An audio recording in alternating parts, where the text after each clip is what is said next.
So today I have a really cool video for you. I am on a quest to perfect my writing.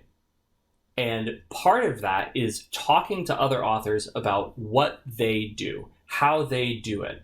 I love hearing about how the sauce is made. And so today I have a really exciting guest. I have Andrew Givler of Give Reads, who wrote Soul Fraud, which is a book I've talked about on this channel before, really enjoyed, and he's here today to tell us how he does it. Hey, Andrew. Hey, how's it going, Seth? It's going really well. How are you? I'm thriving. I'm thrilled to be here on the Seth Ring channel for once. Oh, thank you.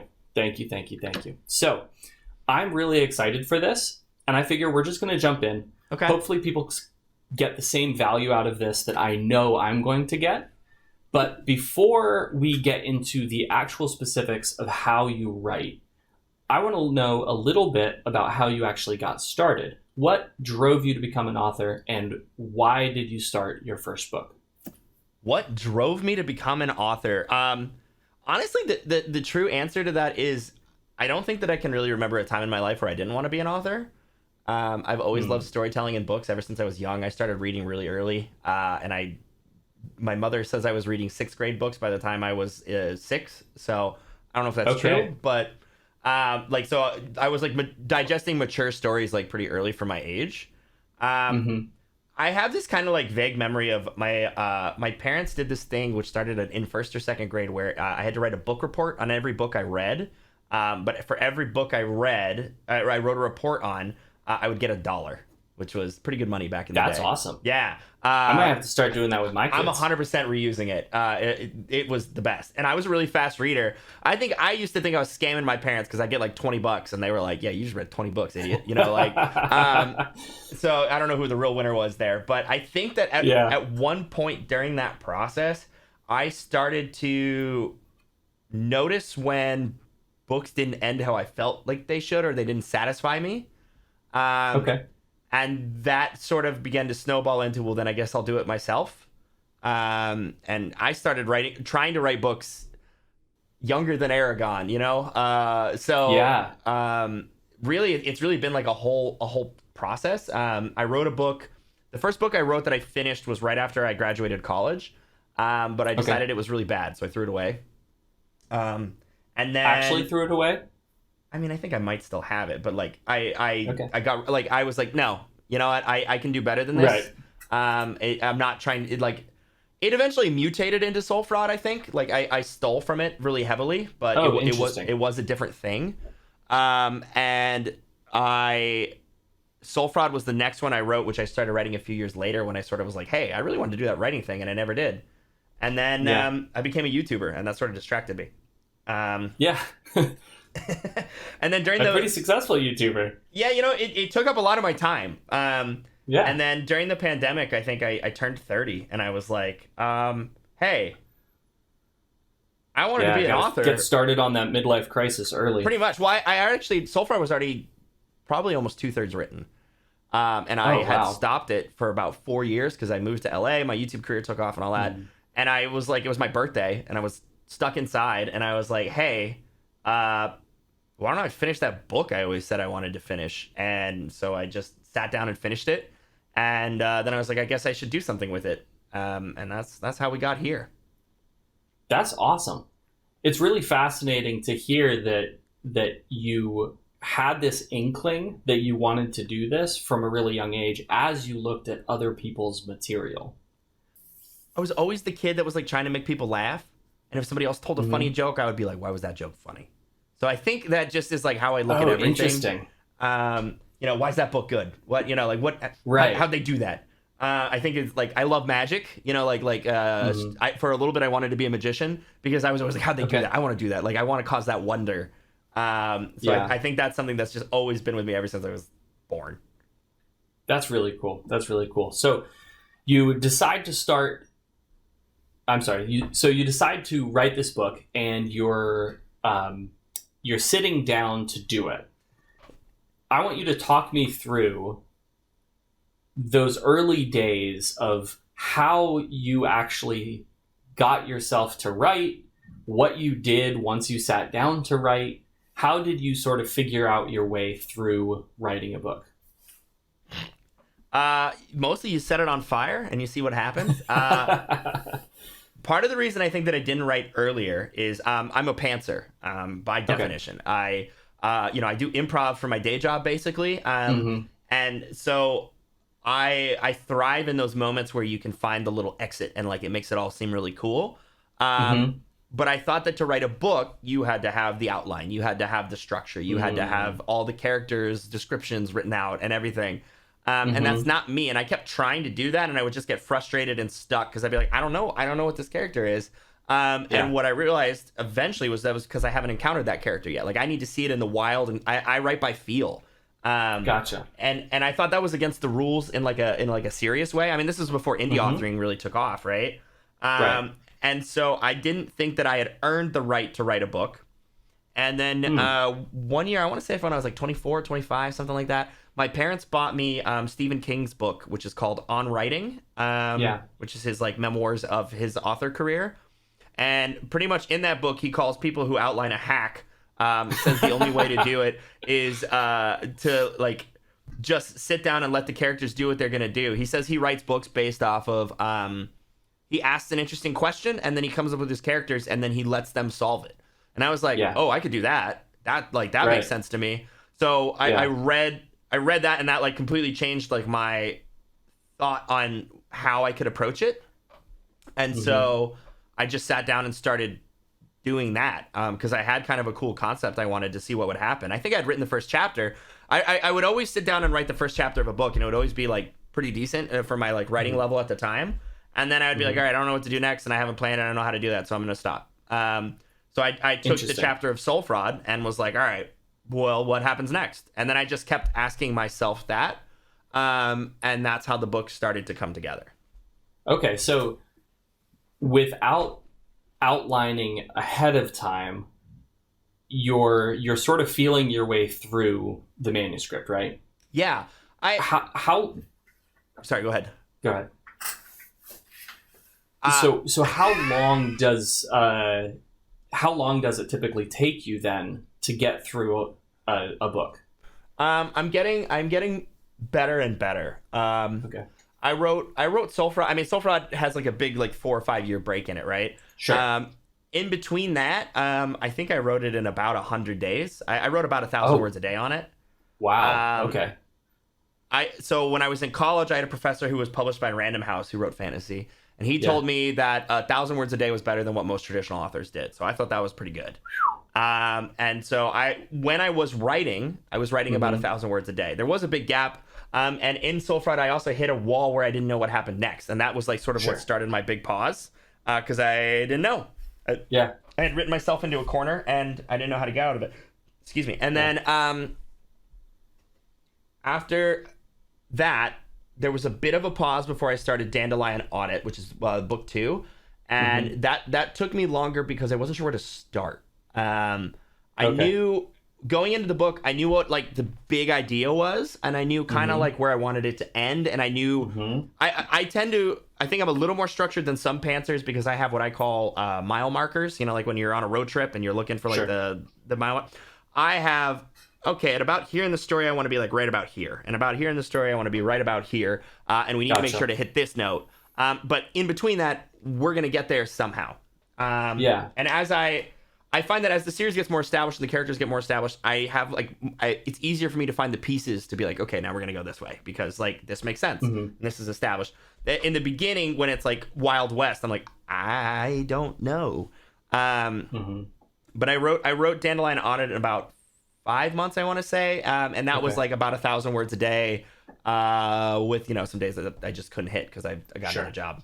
And then I went to the Vegas convention that I met you at, and you made fun of me for not writing very much. And I was like, oh, I see, because Mr. I do 5,000 words a day. I was like, all the indie authors were like, oh, you're not serious. And I was like, what? What do you mean? That's like a lot of words. That's what I've been told. And they're like, nah, dude. Right. That's like a baby author. And I was like, okay, cool. And then I remembered that actually in his book on writing, Stephen King recommends 2,000 words a day. Otherwise, you get what he calls the slow creeping death. Yes. So the third book that I'm in right now, which I'm at about 75% of, I started writing in December. This is January or February, and I've written 2,000 words a day on that. That's awesome. That's awesome. So I actually it's clear like you're it much getting more. faster. I'm getting faster, but also I'm also putting a little bit more time into it. But what I'm noticing is that 1,000 words often doesn't feel like you affect the story. It's like a thin layer of paint. Yeah. 2,000 words is where I start to feel like, oh, I made a decision in the book today. Yeah. Because sometimes 1,000 words would be the transition out of one scene and into the next scene, and then like you're done.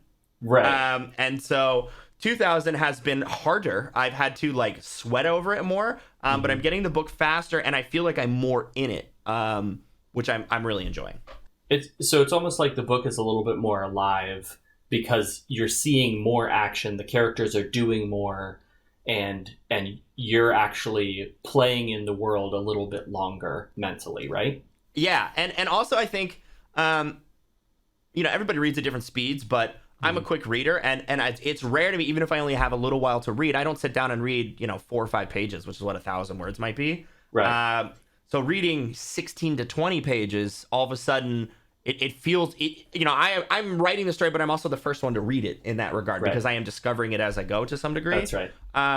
And so it feels also more like like you said, but it's also, I don't know, it feels like I'm clicking into it in a different way because of that, I think. Sure. So just sort of idle curiosity, do you know how long your chapters are?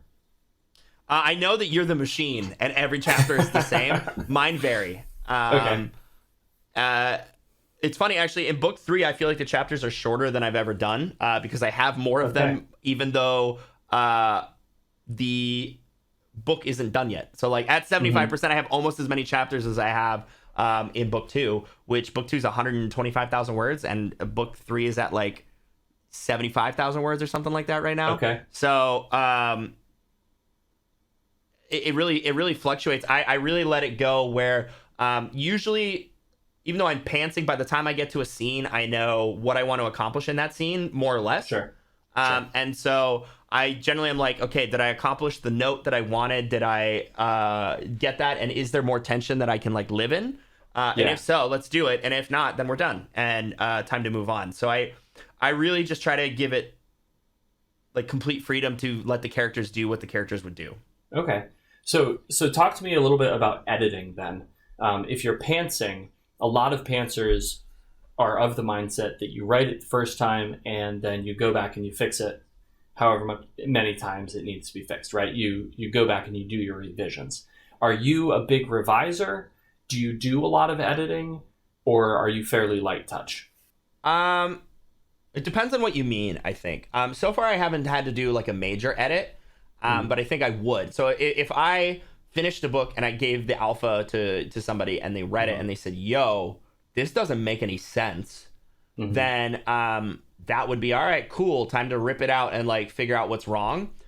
Sure. So far, Dandelion Audit is a little bit more complex, like it's a more mature storyline and plot line. And I have had some feedback that's like, hey, this part wasn't because I'm doing more nuance, like there's been more areas of like, hey, this doesn't make sense, but they were all fixable. So I do want to do whatever it takes to make the story good. So far, I would say what I did more is that in some ways I kind of did it before I gave it to everyone. So I usually write from the beginning to the end. I wrote the beginning of Dandelion Audit all the way until like the beginning of the finale, like showdown, right? Like the Act 3 throwdown. And I like leaned back in my chair and I was like about to start this finale and I was like, something's missing. Something is wrong. And then I realized that I didn't really have not quite a B story, but a B character. Like it was really one dimensional. Sure. And so I actually went back and inserted an entire arc with a different like villain and a different problem that was happening at the same time that ended up being an extra like 30,000 words. Oh, wow. Or more, or maybe a little less, maybe like 20 to 30,000 words that wasn't there, which actually meant I removed several chapters, replaced them, and also the first and second chapter were completely brand new. Okay. Like I often, the hardest part for me right now is figuring out where to start a novel. And so in that case, I got to basically the end and then went, I know where to start the novel. And then I went back and had this whole cascading thing that, you know, and inserted chapters all the way through. And that's the first time I've ever had to do something like that. But I did that like major, that's almost like a rewrite in some ways. I did that before anybody else read it. Okay. So did you enjoy that? I didn't. Yes and no. I think I enjoyed it because I was like, I saw it as fixing a problem, right? Sure. This is going to be a better book. It's going to be a better book, and so let's do it. It was truly resonating in my gut that I was like, there's a dimension missing, and I don't know what it is, and I don't know what it is. And then I went, what if I did this? And I went, ooh, I think that fixes the problem. Sure. But I'm not a visualizer like that. I have to have it kind of in my hands. And then I can say, you know, hold it up to the light and go, oh, the balance is wrong. The whatever's wrong. Right. That's happening a little bit with the third book right now, right? Which is like right at about the same point where I'm hitting 70,000-ish words. And I'm like, I skipped something. There was a moment and I missed it. And I'm looking back through it and kind of dissecting it. And I think I know what I'm going to do. And it's not nearly as dramatic as what happened in the second book. But that's for me, my process works where until I can look at it, I can't tell you what's missing. Right. That's really interesting because you talk about when you were young, looking at the things around you and trying to deconstruct them. Right. Yeah.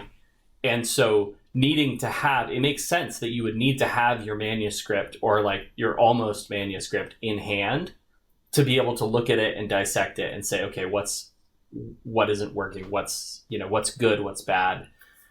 That's a really interesting connection. So once you've finished a book though, you get your edits done. It's all good to go. These are all self-published. So talk me through what you have to do on the self-publishing side and how you sort of manage all of that stuff. So I'm still learning. I mean, because I'm going through that process with my second book right now. But what I've done so far is I've assembled, a crew of alpha readers and beta readers, which is still small and growing. And I'd like to expand it. And I've had a couple like wonderful booktubers join like the beta read who just give brutal advice or brutal feedback awesome. That I love. Yeah. Shout out to the two to ramble guys, dude. These two guys who are like best friends who run a book review podcast. We became friends and I sent them a copy and they were like, yo, we actually really dig this. So they've been beta reading. They've beta read Dandelion Audit twice and just like that's amazing. Blasted it. And it's been sick. But so I go through basically people I know who are smart and who get the genre. And I say, hey, here's the book, and then usually I will give a little like questionnaire at the end that's like trying not to be leading, but asking questions about maybe some of the areas that I think are weak or that I want to make sure are comprehended because they have future ramifications or whatever. Right. And then that usually goes through a couple phases. So I'll have like a couple alphas read it. I'll make a couple changes and then I'll give it to some betas and then the betas will read it and then I'll make some more changes and I'll open up to like the next wave of betas kind of. And once we're basically at a point where I'm happy with that or like 90% happy with that, then I will send it to like an editor that I've worked with off Fiverr before. Her name is Crystal. She's amazing. But her emphasis is really like grammatical because my other big flaw is I don't know how the English language works at all. I really don't. Yeah, me neither. I put commas by feel and I capitalize by feel. Those are my two like cardinal sins. And I'm dyslexic. So between those three, man, it's just a miracle. It's a miracle. Right. That's so awesome. Then she'll go through and just mark it up and we'll do like a line edit and a copy edit and then a proofread. And then we're also this time going to have somebody kind of like from her team read through the first book and the second book to look for like continuity errors. Yeah. Because I caught a really big one that nobody else has brought up and I'm really mad about, but I think I've gotten out of it. But it was really funny. I was like, oh man, I just like straight up did this to myself and like nobody noticed. And I was like, all right, well, we'll see what happens. Somebody will notice. Somebody will notice. As long as enough people on the internet get it. I know. So I'm trying to cut off as much of that at the pass. Sure. And then when that's done, then you hand it off to voice actor to read for Audible and stuff like that.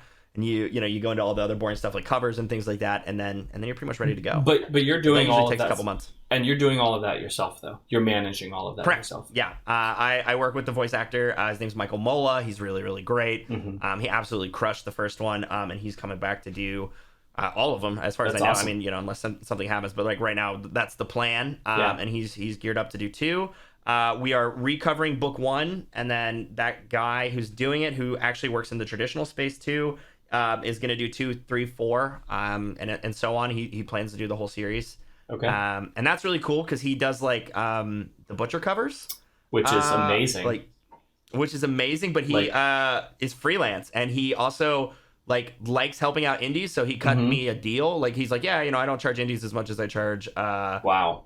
Like a publishing house, because you guys are a different kind of organization. So he's just incredibly talented. I'm super pumped about what he's working on. And then, I have to say, I'm a little bit disappointed. I really like your cover.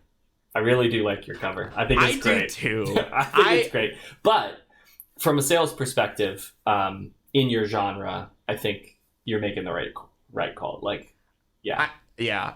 I appreciate that though, because I was super pumped about doing this sort of like, I have my own style and we're just gonna, but I get it. Yep. It doesn't work for books. It doesn't work for YouTube thumbnails either, but I had a dream. That's like my biggest mistake, and it's fine. I'm over it. I've accepted it. My pride is in one piece, but one day I'll do a special edition where I do all of them in my vision. That would be awesome. I would buy that. I would buy those in a heartbeat. Do a nice hardback. Do a nice hardback version. Yeah, I'd buy those. Remind me to show you the mock-up of Dandelion Audit, because it's super sick. But I'm excited for that. So, as someone who has made it through the early stages of being a writer, to writing your first book, to publishing your first book and crushing it, and now being into your second book and having a third book on the way, clearly you're on the right path. Tell me what you would say to yourself if you could go back and just talk to that early writer who's looking to start. What kind of advice would you give yourself? Man, I feel like everything I would say is trite, which is like, get started earlier. It's really hard. Well, there's like a sweet spot with writing, and I think it also depends on the genre. We were talking about this earlier off camera. But I do think that it's hard to write things when you are young, because you have to just learn a lot to be able to talk about things in books, right? And to be able to juggle a whole bunch of unique characters, you have to have met a lot of people, and that just is a thing that takes time. That's true. But you can control the craft side by just writing. A lot of my friends who are like more literary, but who know me well enough to say things like this, and even like random Amazon reviewers, they have told me that from the beginning of Soul Fraud to the end of Soul Fraud, you can literally see my writing style improve, which is actually something that I agree with. Yeah. When I finished the book, part of me almost wanted to rewrite the beginning, but I didn't think I could do it in a way that would be useful. Yeah. But like just by writing the 100,000 plus words that are in Soul Fraud, it was better at writing at the end than when I started. You can literally like track it, right? Yeah. And I think that's true in the second book too. It begins to wear off. Like it's not as multiplicative. I almost got it out. But there is I don't know if he still has this up. But Jim Butcher used to have like a live journal that was like, remember like a live journal blog? My goodness. He had one of those that was like all of his advice for writers. And he used to say, he had something which was like, there's no replacement for butts and seats, and there's no free lunch. And that's really just like, if you have an idea, sit down and write it. And you can be like me, and I wrote a book and it was bad. And then when I wrote Soul Fraud, which is significantly better, even if you don't think Soul Fraud's good, trust me, it's much better than the thing that I wrote. And it is good. I plundered from that, right? You can reuse it. You can choose the moment that you go live, but you got to get the reps in. And the earlier you get the reps in, the more time in your life you'll have to tell the cool stories that people are going to listen to. That is awesome advice. That is legitimate advice. Anybody who is watching this video, pay attention. This is really, really good. Start earlier. Like I wish I finished it when I started writing it 5 years ago. And there's never been a better time, I think, in the history of the world to be a writer than right now. Oh my goodness. It's amazing. and it's gonna get better, I think. Mm-hmm. And so if you're younger and you're thinking about doing it, just do it. Just start practicing. And you know what? Be willing to throw stuff away. I think that'll be the other thing too, is learn to kill your darlings, is how a friend of mine who writes put it, and I think that's like the best way I've ever heard it. When I wrote those like extra 30,000 words in Dandelion Audit, if they didn't fit, I was fully committed to throwing them away. Yeah. Right. And in the process of doing so, I did throw away a chapter I really liked that no longer fit the book or the direction it was going. But it was fine. Like, it will never get used. I will steal from it. I have stolen from it already and put it in the third book. But like the writing of it, gone. Will never exist. No one will ever see it. And you have to be okay with that. And if you can do those two things, you got a shot. That's awesome. That's really good advice. Well, Andrew, thank you so much for talking to us about this. Thank you very much for sharing your wisdom and just breaking this all open. I think there's so much mystique around being a writer. For a long time, the way publishing works, it's not been transparent. People tend to be fairly jealous with their information. But like you said, there's never been a better time to be a writer, and it's only going to get better from here on out. So get in as early as you can is gold advice. I think if I can add one more thing. Sure. You asked me earlier, like, what was the thing that made me start writing or kept me like writing to actually get it done? And I meant to answer it and I completely forgot because I have ADHD. The thing that has really driven me, and I'm really grateful for, is this is true in my YouTube career and writing now, is I worked a corporate job, right? So I didn't quit to play video games for a living until I was 27 or something like that. I worked for a $1 billion company. I did all that other stuff, and I saw how much I hated it and how much I hated my life. In that space, and so when I got the opportunity to do YouTube full time, it was basically like, I am never going back. And so everything that feels like why I don't miss video uploads, why I write 1,000 words every day, even if I want to die, and that's not true. Some days I take off if I'm, but I mean, like, in general, like, even if I just don't feel like it, like, the thing that gets me over the hump of not feeling like it is I remember what happened when I didn't have this. And I don't want to be there. So if you don't like the career options in front of you and you want to do a career like this, it's competitive, and the only way you get to stay there is if you choose to be there. So you got to just show up and do it. I have no boss, but I do have bills. And that's just how it works. Which are pretty much a boss. So yeah, they are. From the government. Right. Yeah, for sure. And the really cool thing is that you can start early and work on the craft and get better and better and better at writing. I know high schoolers who are starting to write now, and while I wouldn't say that their current work is publish worthy, by the time they get out of college, or if they don't go to college, in 3 or 4 or 5 years, as long as they keep at it, they're going to be good. They're going to be great. And they're going to be able to step into this same world and play in this arena. Yeah, and they'd be much further ahead than probably you or I, who didn't do Absolutely. When we should have. So oh my goodness. Do it. All right. So thank you very much for being on with us. We are excited to see you back sometime, probably after I'll be back. Dandelion Audit is coming out. You can come on and show us. It'd be awesome. Sell out shamelessly. Awesome.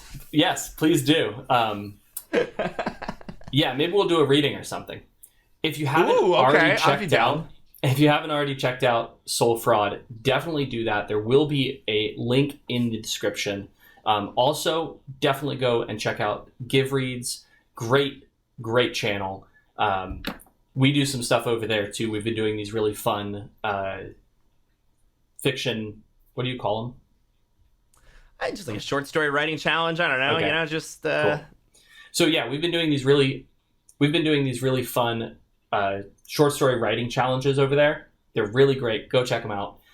Definitely like and subscribe or things. I don't know. You're the YouTuber. Yeah. What am I supposed to say at the end of this video? Tell them to hit the like button, hit the subscribe button. Like, you're trying to get this channel partnered, man. You need the help. That's right. I need the help. Like and subscribe. Stuff like that. Cool.